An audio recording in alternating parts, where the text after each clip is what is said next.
Mental Health Mondays ignite the spark. Hope guides each step, even in the dark. New week, new dreams to see. Hope's the key to what's meant to be.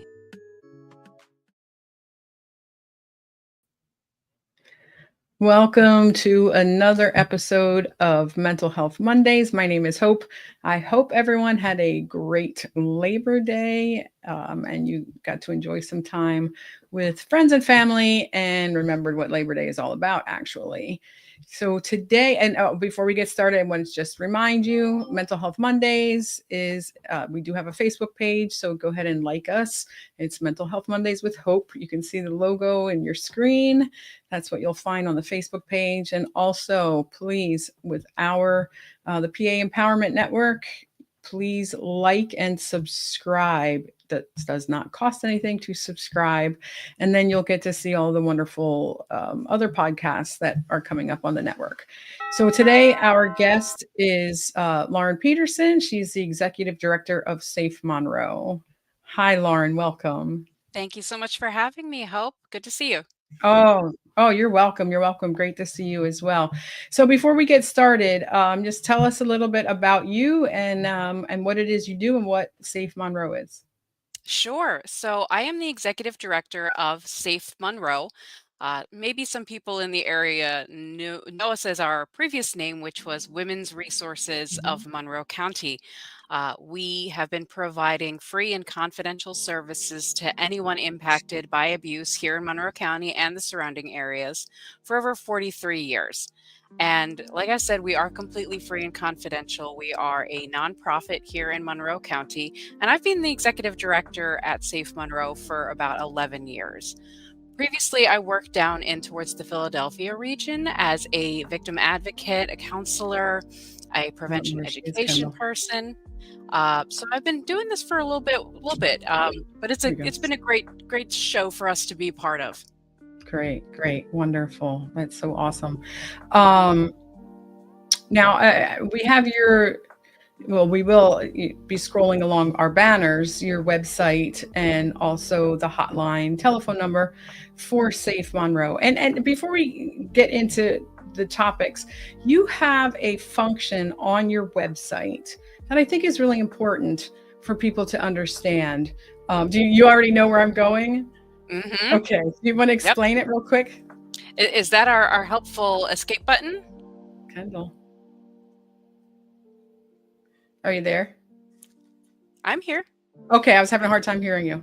Okay. Is that our escape button that you're talking about? Yes. Okay, yes. Our website, like others, including the state coalitions and, of course, RAIN, the Rape, Abuse, Incest National Network, there's normally a escape button. And what it does is if you're on that website and let's say your abuser or someone is around you and you don't want them to see what you're looking at, you can click that button and it takes you to like just an innocuous website, normally the Weather Channel or MSN or some kind of other kind of website. Now, it's really important to know that unfortunately, I have yet to find the technology that when you click that button, it actually deletes your browser history. So it's very important to go back in and clear your browser history if you're looking at things about your situation or other things that maybe you don't want other people to know about. And clear your browser history if you're looking at things about your situation or other things that maybe you don't want other people to know about. Right. Okay. Yeah. So, I mean, that's important. And I really think that's a great feature. And I think explaining about, having to clear your browser history is really, really important. So thank you for kind of educating us on that.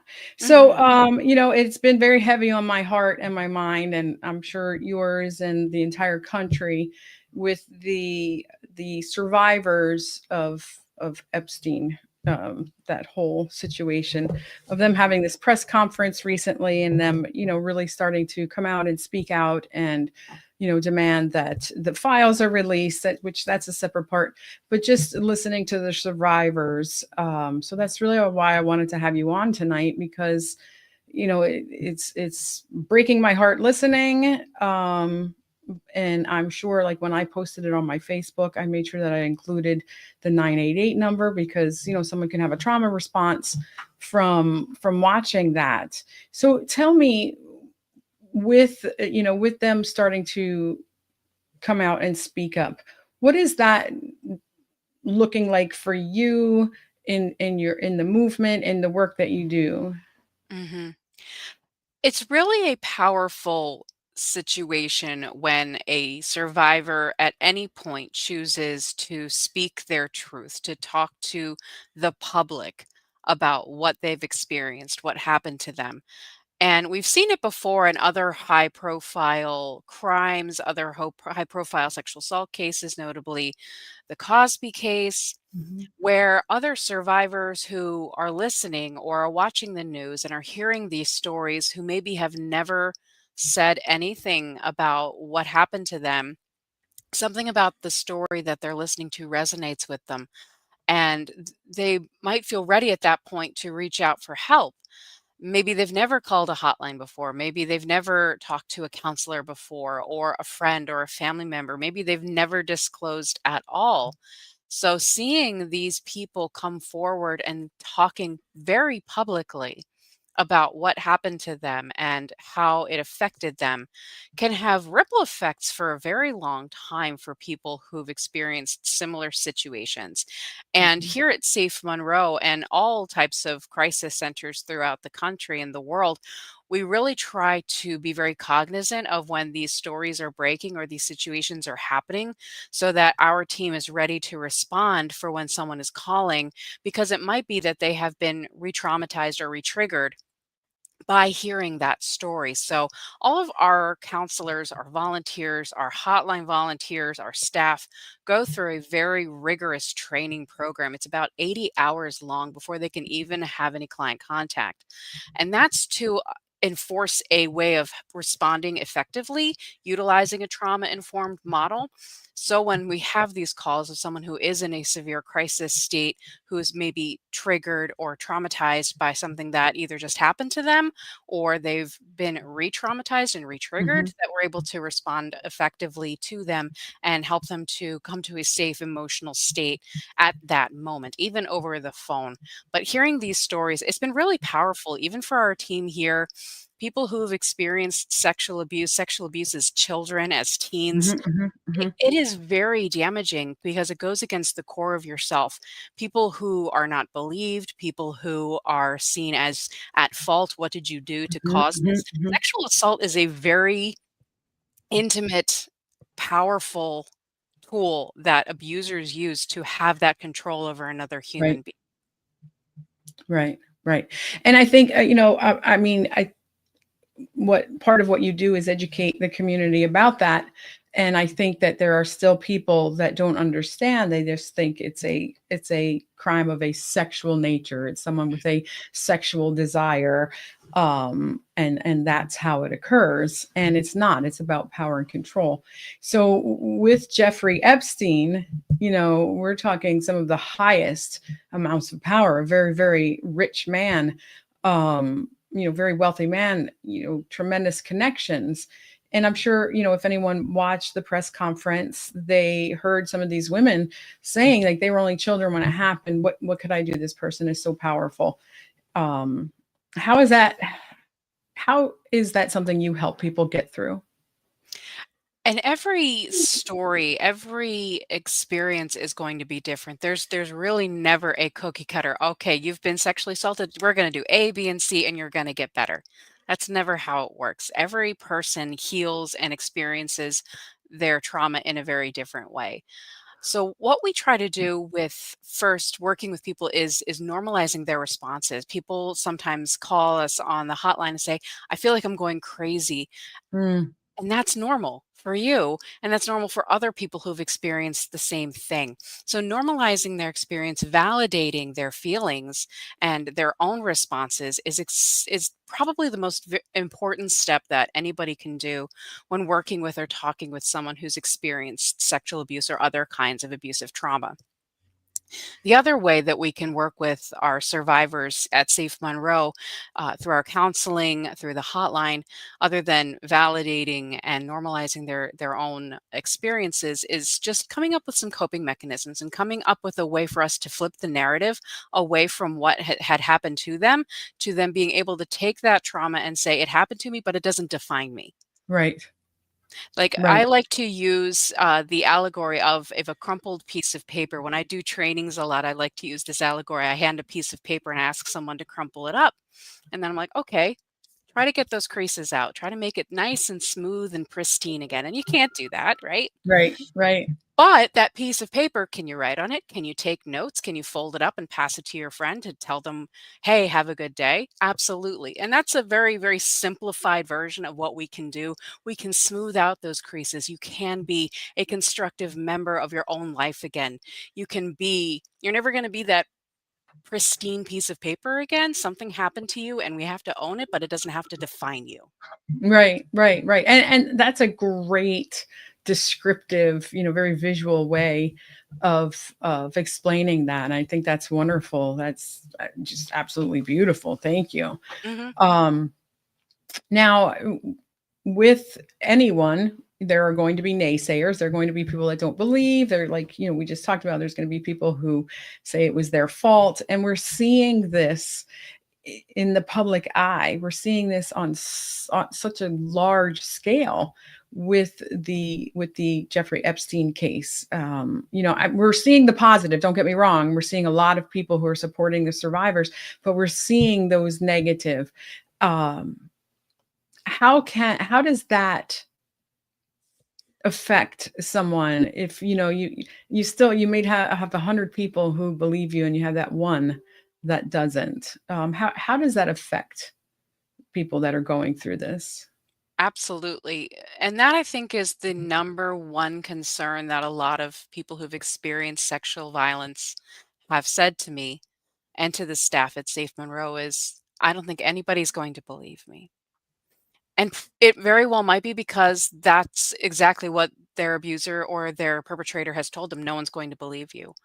I think the intimate nature that comes along with inherently with sexual violence creates this shame Mhm, mhm. internally in a person, which is very hard for a person to get over.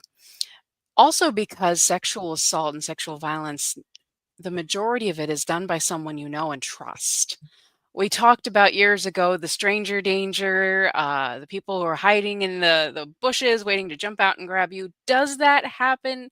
Absolutely, but not on the kind of scale Right. that the sexual assaults that we see happening in our real lives today. It's normally someone you know and trust.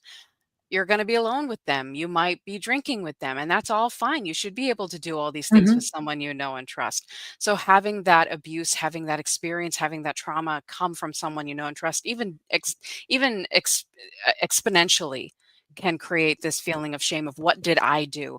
It's this weird kind of happening in a person's brain when they go through this on they flip the script onto how did I do it to myself? What did I do wrong? When Right. absolutely that onus needs to be on the perpetrator. It needs to be on the Absolutely. person who's done it.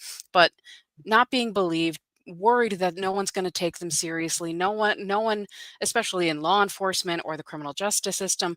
Gosh, the amount of sexual assaults that never even get to the stage of going to court is astronomical. I think it's approximately only 5% of all sexual assaults that happen in the United States get to a trial. That's crazy. And there's I've spoken to attorneys before, and there are different pleas, and there's this and there's that, and a human being just then boils down to some legal terminology, and it really just victimizes the person all over again, Mhm. in my It opinion. absolutely does, absolutely, and that whole narrative of, "Oh, they're making it up, they just want the fame." Who in their right mind would put themselves through the Right. traumatization of a very public trial for this? Who would want to be known? Right. "Oh, you were the person who said that you were raped." No one wants to be known for that, that's not a fame Right. grab. Right. So Right. Right. that's not even on the radar here. People who have experienced sexual assault, less than 1% intentionally lie about their experience, about what happened to them. And oftentimes, what we've found is those in the younger variety, those who are teens or preteens, they're not necessarily lying about it, but they're trying to hedge around it because they don't even really know what happened to them.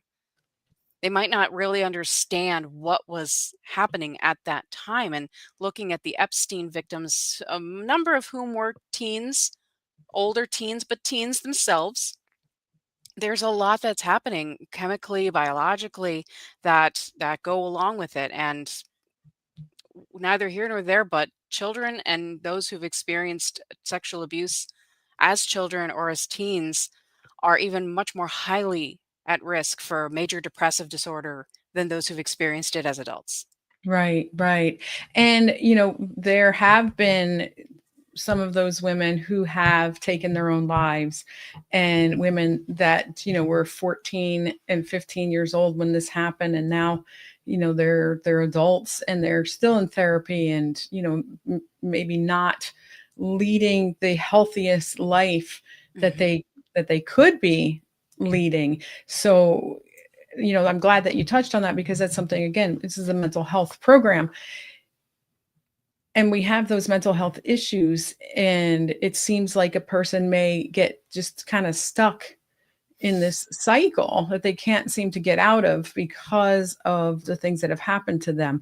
How much do you believe that society and societal beliefs, how much of a role do you feel that that might have in this? I think it has a very large role to play. We create our own internal cultures Mhm. from those who are around us. And um, I think society plays a role in shaping how people respond and the narrative that is portrayed to those watching. I think for people who've experienced sexual assaults, I think there's also that internal narrative that is created by their circle, by the people who are around them, by what they've seen on television, by what they've seen in the news. And more as we're seeing these positive responses to women and girls coming forward, and if there is a positive response to that disclosure, more and more people are going to feel comfortable coming out. Decades ago, we never talked about this. No, There was never any kind of public outcry. There was never any press or news conferences where these no. women would come forward and say, "This happened to me, and this is the person who did it." But now, as we're doing more education and prevention work and outreach and understanding the world of sexual assault and the intricacies of it, I think more and more people are fully understanding and moving away from those old myths and the victim blaming. We still have a Right, lot of work to do, don't get me wrong, right, right, but I think we've come a good long way with understanding how victims respond and normalizing those responses. right, And we always hear those fight, flight, freeze. Now we have fawn.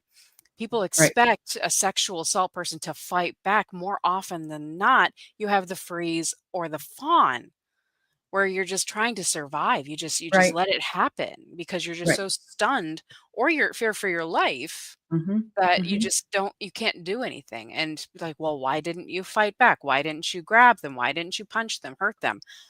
You can't put yourself into someone else's shoes. And also, I Right. will say, would you say that to a robbery victim? Right. No, you're absolutely correct. You're absolutely correct. Hmm. We're gonna take a quick break, and then when we come back, we're going to, talk about how the survivors coming forward, how that's going to help. I'm going to refer to it as the movement, and how other people can, get involved, things that they can say, and how they can be there for others. So we'll be right back. Hi, we're Chantel Davis and Brian Davis. We own Willie Mays Place and Legacy Vines Winery, located in Gilbert, Pennsylvania. We're open Wednesday through Saturday for dinner and wine flights and really delicious Southern comfort food. Come and join us. We'll happily seat you, your family. We have a beautiful farm-to-table garden, as well as two therapy donkeys named Freedom and Friar Tuck that you're welcome to come and visit. Give us a call if you have any questions or would like to make a reservation, and we look forward to seeing you. back on? Oh. Oh, I think we're back. Okay. There we go. And you know what? I know, you're on the other side of the county, but if I don't know if you've been to Willie Mays, Oh, yes. but Very good great food. I food out love here them. that we have. And the donkeys. I mean, I don't live too far from there, so I will actually stop by just to pet the donkeys. That's just Oh me. my gosh, they're so cute. They are therapy donkeys. Oh, I didn't know So that. yeah, yeah. And I mean, anytime, you get to pet an animal, it's therapy, at least for Mhm. me. So, we were talking about the movement. I do want to, before we get into that, I want to, keep just again talking about the Epstein case itself. Mm. Is that, our president, and I don't want this to be political, but this is the most powerful person in our country, has been pressed on this several times, and he has not once acknowledged the survivors or the victims, however you want to refer to them. I had someone on the show a couple of weeks ago who said that once you're no longer being victimized, then you're automatically a survivor. And he has different lineations of then thriver and warrior. And I think it's a great way of looking at it. But our president has not acknowledged these survivors, and he just looks at the whole Epstein situation and he has called it a Democratic hoax. I mean, we talk about powerful people, but how is that coming from the president of the United States, not just for the survivors, but also the people who still follow him, tooth and nail? Like, what does that do for the women and for our country? Mhm. Well, I think it really speaks to, again, understanding those myth and rape facts, but it's extremely damaging for anyone who has had the strength and the courage to come out publicly about probably the worst experience that Mhm. anybody can go through, and have anyone, leader of your country, your family, a law enforcement officer, an attorney, your pastor, your clergy person, say it didn't happen. I don't believe you. It's all in your head. I think you're making it up. When you hear that from someone who you consider to be a major factor in your life, oftentimes we see people shut down. They don't tell anyone else. They internalize it, they keep it to themselves. And that's where we really see the healing progress end, Right. until maybe there's another triggering event that re-traumatizes or brings it back to the focus. But not, whenever I do trainings and I talk to people about sexual abuse, especially child sexual abuse, teen sexual abuse, the most important words that anyone can say when someone has come to you to disclose something or wants to talk about something scary that happened to them is to say three words: I believe you. Right. As I said in the beginning, that's the major number one concern that all survivors have said, that I don't think anyone's ever going to believe me. Why would Right. anyone believe me? Right. Sometimes they don't even believe them. Like, how could this even happen to me? Right. But for children and teens, saying those words, saying, I believe you, is so critical, because that can really take so much weight off of those small shoulders, Right. for them to realize, okay, someone's in my corner. I'm not alone. And Right. again, we always tell our people who call our hotline, you're not alone. Other people have experienced this. Other people have felt how you're feeling. Not everybody has experienced the same thing, but your feelings are valid. Your feelings are normal. Whatever you're feeling right now is 100% normal, absolutely for you. We train our people to say these things, because that starts that healing process. That takes that weight off of their shoulders, for someone to say, I believe you, I'm here for you. You can never promise it's never going to happen again. You can never Right. promise you're going to keep them safe, but you can say that I'm here for you. You don't have to go through this alone. And that's Right. exactly what we're here for. I mean, Right. sexual assault often, if there's already maybe mental health, it can exacerbate PTSD, major depressive disorder, eating disorders, especially in teens and children, where we see things that happen early in their life then translate into mental and even physical disabilities or illnesses later in life. There's that wonderful, I'm sure you know about it, the ACEs study, adverse childhood experiences, where they've tracked in trauma from children to adulthood on how it actually impacts the human mind and body. So we Right. really have to interrupt that cycle and start by believing. Right, absolutely. And anyone who's watching this, and this will stay up on our YouTube channel, the PA Empowerment Network. So please, if you're watching this now, or if you're going to watch it, if you're watching it later, please share. And again, there's just those 3 words that Lauren just said, that could mean a world of difference to someone, is I believe you. And if you're here in Monroe County, Pennsylvania, scrolling across your screen is the 24-hour hotline for Safe Monroe.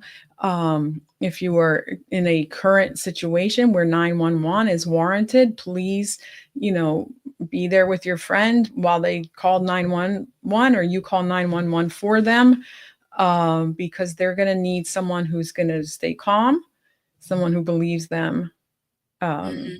to be in their corner, Right. Right. And we're lucky to have here in Monroe County and anywhere in the state of Pennsylvania, you can contact your local rape crisis center 24 hours a day, 7 days a week, and speak to a trained crisis counselor. And oftentimes people don't realize that you can actually go to the hospital to receive Mhm. a forensic examination by a trained nurse examiner.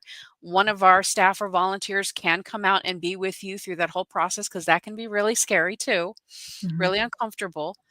And you don't have to make a police report. People think that, oh, if I'm going to start this process, I have to make a police report, but maybe they're not ready. You can do anonymous sexual assault examination testing in the state of Pennsylvania.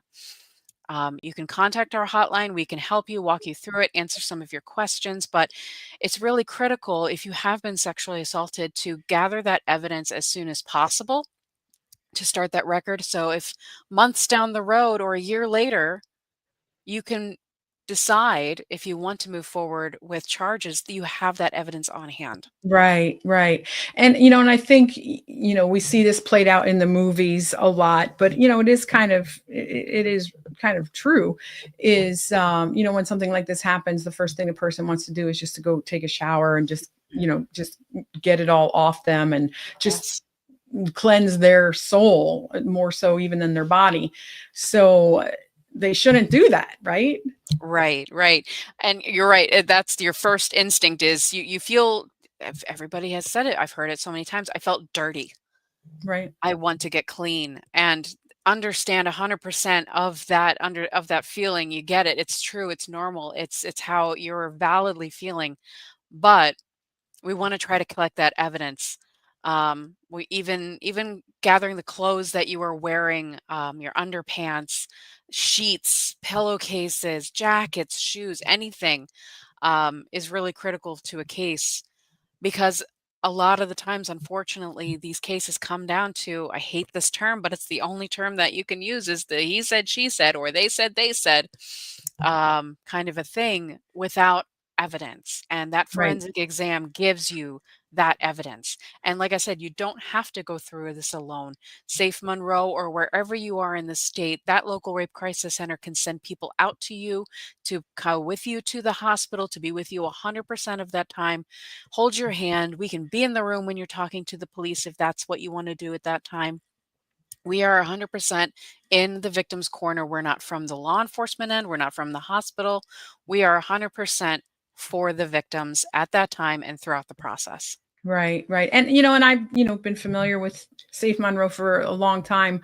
And I actually worked, in another county. So I had dealings with the forensic nurses and with their staff and volunteers, with that agency in that county.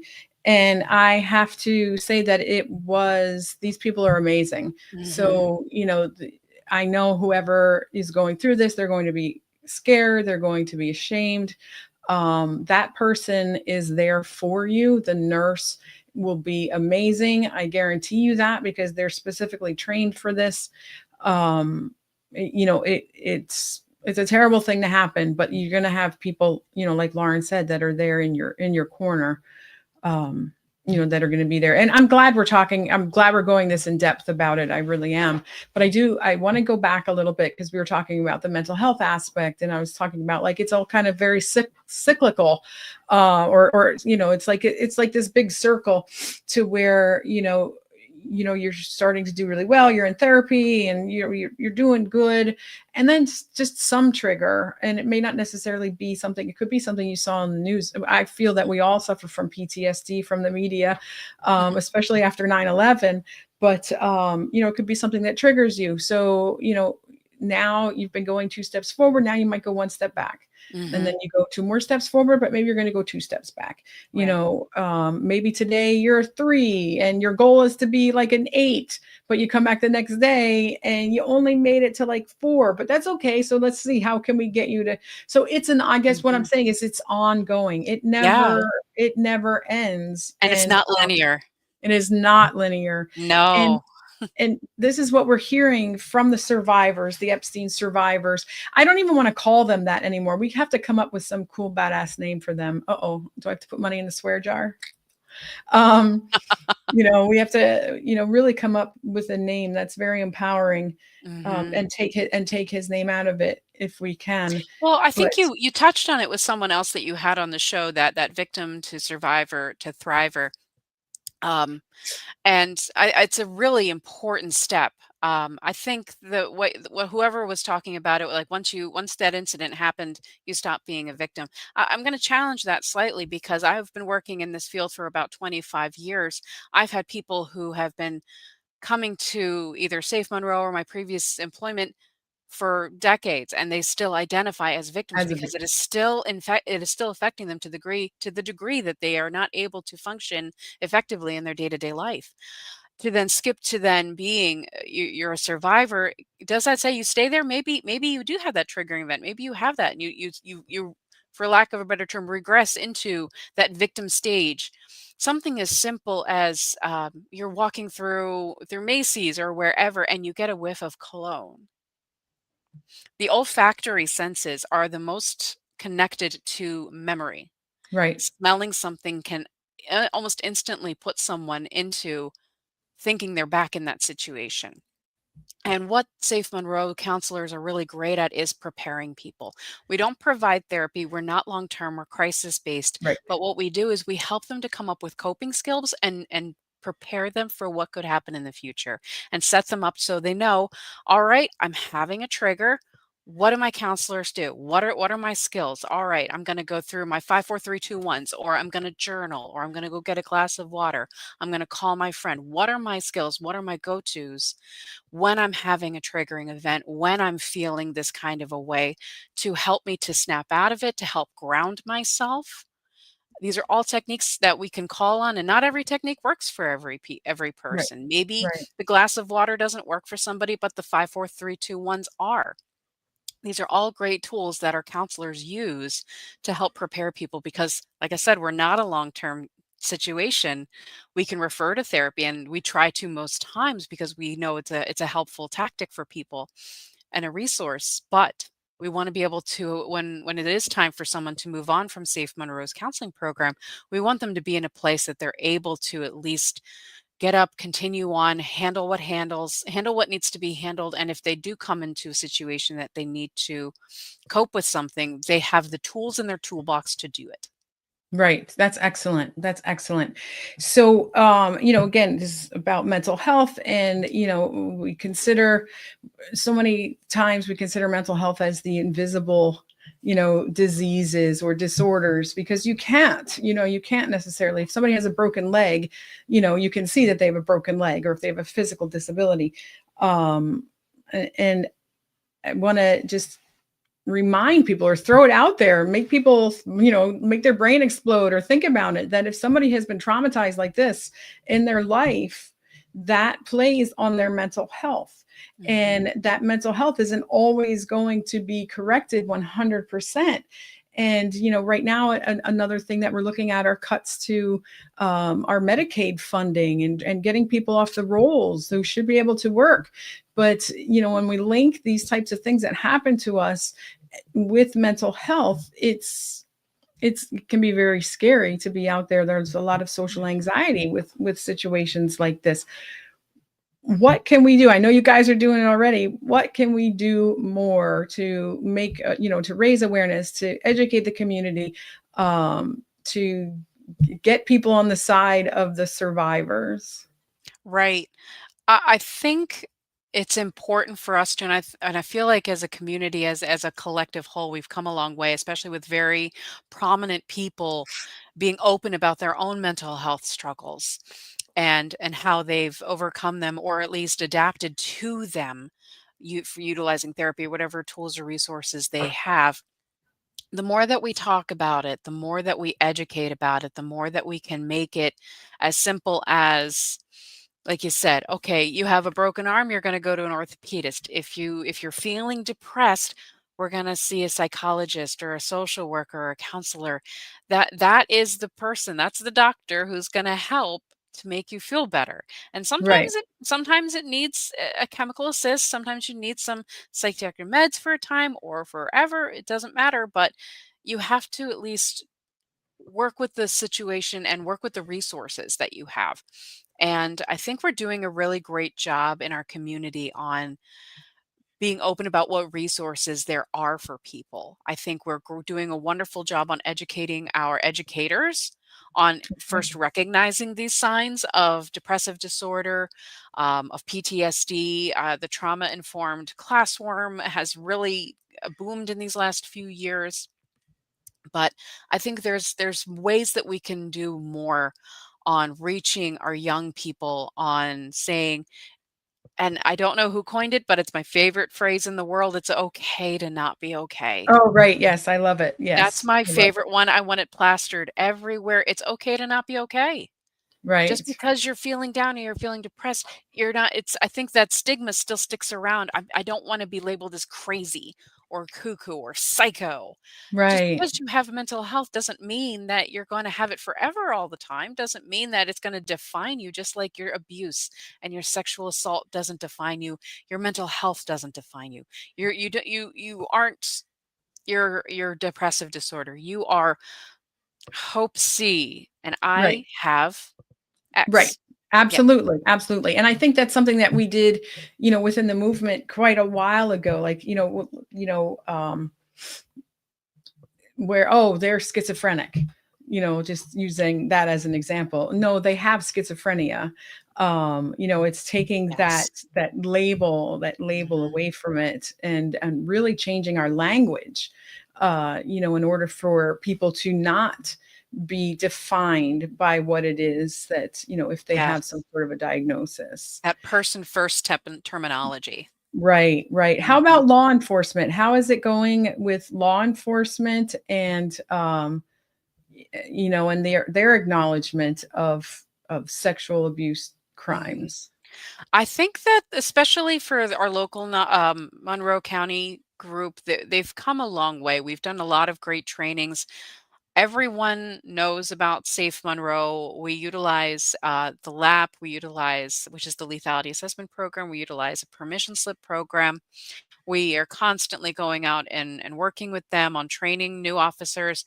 I feel like over the last 5 years, there's definitely been a lot of turnover, unfortunately. So we have to constantly do some new training to get these new bloods to understand, well, this is how this is going to go. This is what happens when you go to a sexual assault case. Hi, we're the experts here. How can I help you? Kind of a feel. But honestly, from working in this field for the last 25 years, we've come a long way from where we used to be. And I feel like our law enforcement, especially the leadership in law enforcement, they get it. They understand how all the pieces come to play. They understand how all the players work together to get the most desirable outcome for the victim, for the criminal justice system.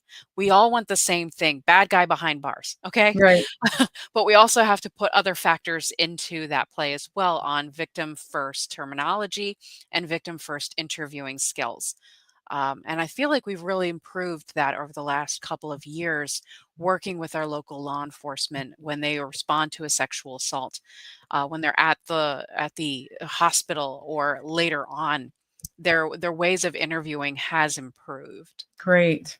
Great. Because, I've been involved for a long time myself, and it wasn't always the case. And certainly, I'm not saying, Monroe County specific, but there are certainly, other places in the state and also the country, that are not as forward thinking, Mhm. as we might be. Mhm. So depending on where you live, you might have a different, reaction from law enforcement. Yes. Um, so again, I go back to the how can we continue to support people? How can we grow the movement? Like, what, do we need? I shouldn't say protests and parades, because they're I call those the fluff. They're the fluff that shows people that you're out there, but it's the nitty gritty. Roll up your Mhm. sleeves and get involved. Right. You Uh, have volunteers. You are yes, absolutely. Volunteer, become a hotline counselor. I think there's definitely other ways to do it beyond the actual direct services work. Is you need to be an outspoken advocate, being able to talk in your circles and challenge these harmful myths or the dialogue that happens that can perpetuate sexual abuse. It's not a comfortable thing. You have to be comfortable with being uncomfortable to be a disruptor, and that's what we all need to be to stop disruptor. sexual I like assault. that. You Yes, need to be a to be a disruptor. disruptor, a healthy disruptor, a safe Well, sure. disruptor. We don't want to be, just going a little rogue. We're not Right, superheroes, right. even though some of us think we are. But Right, right, right. um, I think Chaotic good, as my kids would say. exactly, chaotic good. But also training our youth, teaching our youth about sexual realities. I think sex ed, we need to have real discussions about respect very early on in life and consent really early on in life. You can have a very understandable conversation about consent with a young person and never bring up sex. Right, It's right, can I have a hug? No. Okay, how about a high five? Like it's accepting no. It's learning to accept no and teaching positive masculinity and positive femininity and people respecting each other. Because it really does boil down to that. If someone puts their hands on you in a way that you don't want, it's not about sex. It's about power and control and right. disrespect for you as an autonomous human being. Right, right. And I think, my children are 27 and 35. So, when they were little, it was, oh, go give Aunt so and so a hug, or let Uncle so and so hug you. Why aren't you Mhm. letting them hug you? It's your aunt, it's your uncle. And that was very common, Mhm. and my daughter, she's been fabulous, and she actually helped educate me, as more so, is like, no, my children don't have to hug somebody if they don't Mhm. want to. It's their body. Yeah. And I think we just looked at things differently. And that also, it's consent. Right. And like you said, it doesn't have to be in a sexual way. It's Mhm. consent. This is my body. Yes. And And it's whether it's not a hug. saying that Uncle Joe is a perpetrator or doing anything Right, wrong, but it's setting up the child for later in life to expect a person to respect their no. right, We have to start with the family, where if someone just said maybe they just don't feel like a hug, maybe they just don't want to, maybe they're just not a hugger. To have that child understand that the expectation is for the other party to respect their boundaries starting that early in life, that when and hopefully it never does, but if it does happen later in life that they're involved in a situation where someone isn't respecting that no, that they have that empowerment to maybe push it a little bit further or to come up with ways to get out of a situation or however, but it's the expectation that the other person needs to respect your autonomous person as a human. right, right. What is the importance of men in this movement? Oh my gosh, so important. So important. This is not a women's issue. This is an everybody's issue, not just because it also happens to men. Absolutely, it does. 1 in 6 men are sexually assaulted in the United States every year. But also, we need to have men champions in their circles, in those locker rooms, that locker room talk, love that Right. one, disrupting that kind of behavior and saying, no, that's not funny. It's not funny, or I don't get the punchline. Explain it to me. If you say it in that way, they're like, oh, okay, well, it's not. I guess it's not funny. And here's why. You have to go that step further versus just letting it happen and then explaining it. It's not funny because that could be my daughter that you're Right. talking about. That is Right. a person, whether it's related to you or not. I think men can be really big champions of anti rape behaviors, of anti sexual assault behaviors within their circles, within the locker room. There's this great program that we are trained to do at Safe Monroe. It's called Coaching Boys into Men. And it's actually not us teaching the youth, the team, but it's training the coach on how to have these conversations with their team and their trainees. Because I mean, I don't know if you have a young man in your life, your son, anyone who's played a sport, you've played sports to teens, coach is God Oh, sometimes. absolutely. What coach says goes, and if coach says, Absolutely. "No, you will 100%. never act like this with another human being. This is never acceptable. You will never do this, and this is why," they will take it as gospel. But we have to I start love having it. these conversations. I love it. I think that's wonderful. I mean, I've coached for a very, very long time. Mhm, And I would always tell the coaches, we're not just teaching basketball here. This is life. Ball mhm. is life. And that's true. And I love Absolutely. that program. And I definitely want to get more information Sure. about that from you. And unfortunately, we are, coming to the close, Oh, we but could I talk would, forever about I it, right? know, right? There's so much more. I mean, please go to Safe Monroe's website. They have a Facebook page. If you need the hotline, please call their hotline. They're very, very well trained. But now tell us just what you have coming up Yes. for our people who are listening and watching here in Monroe County, how they can come and how they can show support. Absolutely. So, of course, our website, safemonroe.org, our hotline, 570-421-4200. It really is 24 hours a day. You're always going to get a live person on it. But we have a couple things coming up. So, in the month of September, we have our annual butterfly release for peace. And this year, we have two dates and locations. We have September 17th at Harmony Gardens in Saylorsburg and September 23rd in Weiler in Cresco. The rain dates, hopefully it won't happen, but rain Good. dates for each of those will be the day after. But you can get more information on our website, safemonroe.org, and go to the events page. And then, of course, coming up in October is Domestic Violence Awareness Month, where we're going to be doing a lot of different activities throughout the community with our partners on raising awareness about domestic violence all through the month of October. So you can follow us on Facebook. If you're interested in learning a little bit more about our volunteer opportunities, that's also a page on our website, or you can call our office line and speak to our volunteer coordinator. And we are happy to give you some more information. We also have our Echo Thrift Store. It's in Yes. Stroudsburg. It's a wonderful little thrift store. It is on Ann Street, right across from the Ribbon Factory. It is open Wednesday, Thursday, Fridays, and Saturdays. For the hours, you can go onto our website and click on Echo.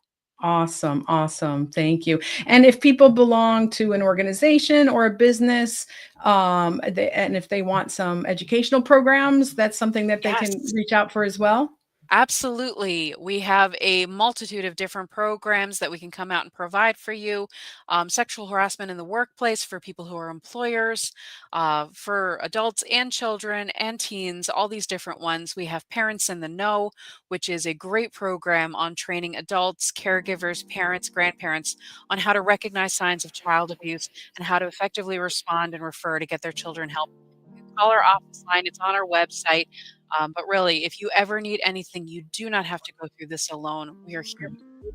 Call us, Absolutely. And we believe you. and we believe you. And we believe you. Well, I thank you for coming on to talk with me. I feel that with these survivors coming forward, definitely there's, can be a trauma response, but I feel that there's going to be much more positive out of this. And I know that if you're here in Monroe County, I know specifically, but anyone, you will be in good hands. if there's something going on, if you need to come forward and you need to talk to somebody, please reach out. You will be in good hands. Again, Lauren Peterson, Safe Monroe, thank you for being with us this evening. And we'll be back next Monday with Mental Health Mondays with Hope. Thank you, everyone. Have a great evening.